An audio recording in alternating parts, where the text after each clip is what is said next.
Hello and welcome to section 2 of the Definitely Football Podcast. I'm all alone, but I'm here to give you all the League of Ireland action last week. There's been a lot of action in the Premier Division, especially. The big game I'll start on Friday. Shamrock Rovers Dundalk. There was a lot of drama. The main stuff being the Stephen Bradley interview and also the Ciaran Kilduff interview about the Bobby Burns tackle. If you haven't seen it, you should look up just Bobby Burns' tackle on Ciaran Barrett. But Stephen Bradley came out and basically lambasted Bobby Burns, saying he hadn't achieved much in his career and that the tackle was a disgrace, and all this stuff. And like, it's the worst tackle he'd seen in 10 years of the League of Ireland or something like that. Yeah, it's not. It wasn't. Just to clarify, it wasn't a good tackle. Like, and Ciaran Kilduff admitted that after the game. Shamrock Rovers beat Dundalk 3-2, by the way. But it wasn't like he got the ball, but he went through him. It wasn't a great tackle. Hopefully, Ciaran Barrett's okay. But no, it just wasn't a good tackle. But I think Stephen Bradley went way over the top. If I'm honest, in the interview, he went way over the top. I think. Look, I understand wanting to protect your player and being frustrated about when your player gets injured. But Stephen Bradley chose to keep him on after the thing for like however long he kept him on for. And even Ciaran Barrett tried to injure Bobby Burns during the game. Like, he got revenge. And then, yeah, Ciaran Kilduff's interview, he just exploded. Like, get off your ivory tower, and like, he's all this, like, he's arrogant and like he thinks everything revolves around him, this kind of stuff about Stephen Bradley, which is harsh, but I understand it. Like, when your player gets absolutely roasted in an interview for little reason, like, I understand having to defend your player. And I think coming from a manager like Ciaran Kilduff, who's usually very, he's a very, he comes across as a very, reserved and nice guy. And for him to say stuff like that, he clearly means it, and it's clearly a deep thing. But, like, yeah, it was ridiculous. As for the game, actually, also another controversy in the game. One of the Shamrock Rovers fans ran onto the pitch and tried to square up to Daryl Horgan after he scored, which is just like, it's just what are you doing? Like, he comes up and he starts squaring up. Look it up if you haven't seen it. Yeah, like, I don't like, he tries to square up, and then all the fucking Dundalk players come running over, and then like just gets pulled away by the guards.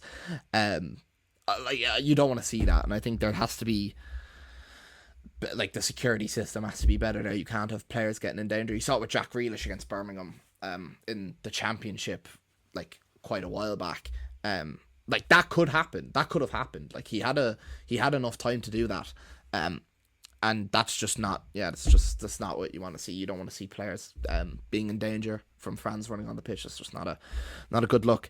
As for the game itself, though, Dundalk could be annoyed. I think they fought back twice. They went 1-0 down, 1-1, 2-1 down, 2-2. When you put that much effort into a game and that much effort in coming back into a game, it's always a sucker punch when you concede again. And I think when you're Shamrock Rovers and you're looking at it, that's a big win, because you have Dundalk aren't an easy team to play against. They aren't an easy team to beat, not to mind come back against. So when you come off of a draw last week against Drogheda, where they wouldn't have been happy with themselves, and you come in and you beat Dundalk, it's the type of win that you could see St. Pat's not getting, or you could see Bows not having it when Dundalk are that up for it. There was some refereeing decisions apparently that Dundalk should have gotten. I don't have those to hand, but yeah, Dundalk probably deserved something out of the game for the way they fought. Debut goal for Jonathan Afolabi after joining back. He'll be a very, like, they obviously they haven't, Shamrock Rovers they have John McGovern, but striker's probably been, especially since Rory Gaffney's not played in a while. They need a striker, and if they can have a firing Jonathan Afolabi, that'll push on John McGovern to play better and Michael Noonan to play better. They have so many striker options, and yeah, their squad depth's ridiculous, and Jonathan Afolabi being back will play a part in that. The next big game was Derry Sligo. Obviously we've been quite critical of Derry on this podcast, but they had a great win. Obviously, after TIERNAN LYNCH getting sacked. We recorded last week and we basically said that TIERNAN LYNCH should go. And in classic fashion, before we even got the podcast up, he got sacked. So yeah, thanks Derry. But yeah, look, it was a long time coming. Could have got sacked way earlier. But it took a while. But yeah, you'd hope that that doesn't, TIERNAN LYNCH being sacked doesn't mean that James McLean has this power, because you can't have a player having more power than the board. But hopefully it was a board decision and not one that James McLean kind of put onto the board. As for the win, it leaves Sligo 2-0. It leaves Sligo in a very bad position. They're probably gone, especially with how Waterford did on the Sunday. Yeah, you look at Sligo now and they probably don't have the players. Manager wise, the jury's still out on him, and I think when teams are coming, and it's happened to Cork City a lot, when teams are coming in to play you, whether it's away or home, when teams are playing you and they're looking at you being like, this is the game we can get back on form, which Derry probably did, that's never a good sign. When you're the team that people want to play, that's going to lead you down a bad path. And Waterford got out of that thanks to Graham Collin coming in as manager. But yeah, the Sligo manager seems like he hasn't had the same effect. And yeah, it leaves Sligo in a very bad position. Derry, you could argue they were in, and me and Moss said last week that maybe they're probably too close to the relegation places than they would have wanted. But yeah, they've looked to have got themselves out of that hole now, and hopefully for them they can kind of just grow that gap. I don't think they'll end up getting Europe, but at least end on a positive note for the season would be good for them. There's not much to say in the Galway Drogheda game, which was the other game on Friday. That was a 0-0. I think both sides would be okay with a point there. Maybe Galway would have looked for a goal at the first game back at Eamon DC Park after obviously the new changes.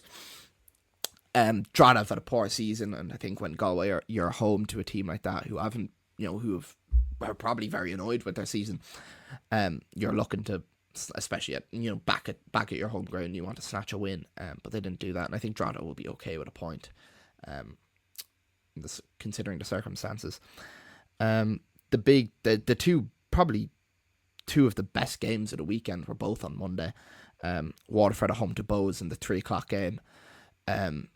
Waterford winning 3-1 against Bows. I don't know what the story is with Bows anymore. It's a bit of a classic Bows where they seem to be this great team at the start of the year, and they were level on points with Pats coming into this weekend, and with Pats' result, which I'll get onto in a second, they've left themselves short with this game. As for Waterford, I don't know what the hell Graham Collins got them on. You might want to drug test them. They're I've never the Waterford. I don't know what John Daly was doing with that team, but the Waterford players that started the year are just playing completely differently. Benny Couto was turned into prime Roberto Carlos. It's actually a disgrace at how good they've been since Graham Collins come in. And there's just absolutely zero chance they get relegated at this point, not with the way they're playing. Which is a testament to Graham Collin and what he's done coming into Waterford. You have to give a round of applause for them. I think you have to think about how badly, they were 8 points gone. Everyone thought Waterford were done, including me. I'm pretty sure I said it on this podcast. But yeah, they've just done the complete U-turn, and it was very, very disappointing from Bows. 3-0 down in the first half is just that's appalling for a team that's trying to get themselves European football. And I don't care how good Waterford have been. You can't do that as a Bohemian team. You can't be 3-0 down to Waterford at halftime. It's just not acceptable. And you see that from the reaction of the Bows fans, and they feel the same way. And the other game, Shelburne at home to St. Pat's. St. Pat's absolutely blitzed Shelburne in the first half. 2-0 up. Shelburne getting a red card during the game was not ideal either. Especially obviously it was the 77th minute, but when you're chasing, when you get the game back to 2-1, you go 2-0 down in the first half. When you get the game back to 2-1, you want to go chasing the game. But then once you get a second yellow and get sent off, it's hard to do that. You don't want 10 men chasing 11. That's not the ideal way that you want to go about it, obviously. But yeah, St. Pat's were very impressive in the first half. Thought Aidan Keane was absolutely superb. Again, for St. Pat's, he's been a shining light for them in a pretty tumultuous season, even though they're second, but they've kind of waved in and out of good form as of recent. But yeah, they'll be very happy with that, especially going to Tulka Park on a Sunday at 5:00. It's not an easy date at all. But yeah, they did very well to get that win, and they want to put a gap between them and Bows now that they have a bit of a points distance between them. You want to put a gap there. You want to move on and just get yourselves as close to Shamrock Rovers as possible, just in case something catastrophic happens there. But realistically, it is Shamrock Rovers' title. Moving on to the first division, start with Cork City. We had a very, very weird game. I think. For the first 70 minutes of the game, we were pretty poor. There was no way. Kerry came looking for a battle, and they found the battle. Like they dragged us into a dogfight, and that's exactly how they would have wanted it to happen, and that's what we did. We gave them the option to do that, and that's not what you want to do. But Shawnee Maguire comes on and changes the game again. We spoke about his impact off the bench last week. Hopefully he can get back to full fitness where he can start games from the start. Conor Drynan was my man of the match, assisting one goal, scoring another. Just like I like the Conor Drynan I saw in last 3 seasons is not the Conor Drynan that's played this year. And hopefully he can be a good squad option if he plays the same way he's playing next year. But yeah, it's a disappointing stuff for Kerry. I think they left everything out there, and I don't think. Maybe the only thing you could say is, you probably maybe they shouldn't have sat back as much as they did after they went 1 goal up. But we struggled to break Kerry down when they gave us the ball. So it's one of those situations where we just have the quality to be able to win those games when we're playing poorly. And that's been a big story. And now we're 2 games away. I think the likely date we win the league is Bray away, unless other stuff happens. But yeah, that'll be good. I don't think anyone will be hugely over celebrating, because you just want to get back. Like, there's no, at this point, it's not an achievement to win the first division. It's just something we have to do. Look, it'll be a nice day. Everyone will be happy at the time, but as soon as that's done, just have to move on. Speaking of Bray, they won 5-0 at home to Finn Harps. The story's Finn Harps. They've lost 3-0, 5-0 and 5-0 is their last. Yeah, 3-0, 5-0 and 5-0 in their last games. In their last 3 games. It's appalling. And Patrick McElhenney called out a lot of the Finn Harps players in his interview after the game. Rightfully so. I think when you're playing for Finn Harps, there's a minimum level of effort you have to put in. And I don't think I don't think a lot of the Finn Harps players are playing to the level that they should be playing when you're at a club like that. And Bray Bray lost to Wexford last week. And unfortunately, and I said the same thing about Sligo, Finn Harps are the exact team you want to play right now if you're in a bad run of form. And Bray just unloaded the entire clip on them. And that was 5 goals unanswered, red card.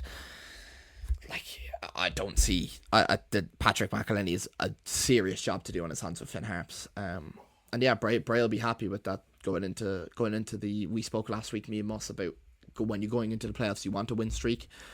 And that's what Bray are looking like they'll do. And UCD are the same, beating Wexford 4-1.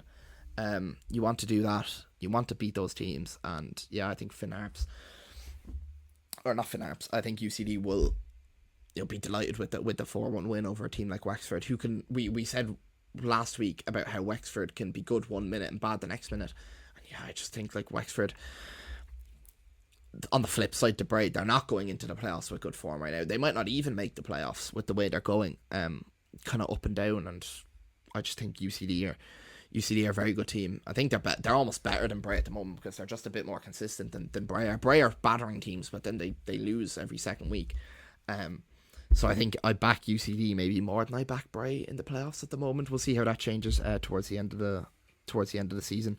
And as for the other games, I don't think there was much to talk about. I think Athlone won. There was a few. Cove Ramblers got 2-0 win as well. As we said last week, these are kind of teams that are just floating in and around the mid-table spots.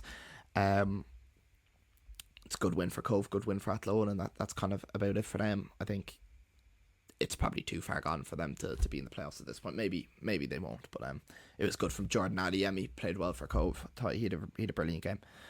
But yeah, that's pretty much it for the LOI recap at that point. Hope you enjoyed that. We'll move on to a lineup in a minute. We've all created a lineup with Chelsea, Arsenal, and Liverpool players all time in the Premier League. So yeah, see you in a minute.